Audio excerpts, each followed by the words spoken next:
Well, it doesn't take much walking around a show like ISE to see the way trends are going. More and more pixels, bigger and bigger walls, more interesting shapes, and that means generally bigger systems behind them.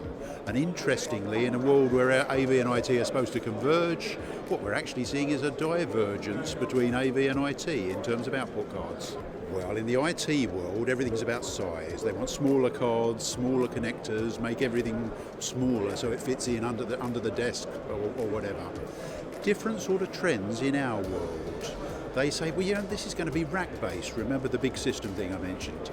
Actually, we don't want small cards or small connectors. We want big cards and regular size connectors. They're easier to work in a rack environment. And that shows up in what we do with our new cards. The new D-series cards is addressing all of those pulls, so we've got big cards. Remember, more pixels?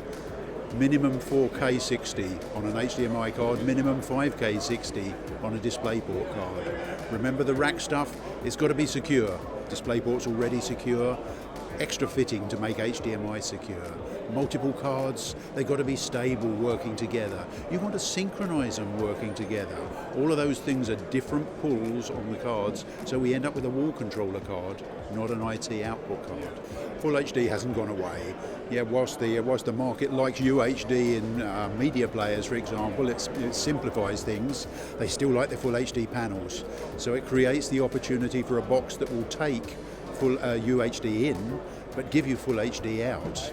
Now, ease of deployment again in those AV environments is key. To get from take the tape off the carton to deploy it in under a minute. Yeah, that's one of the things we've built into our new wall controller boxes.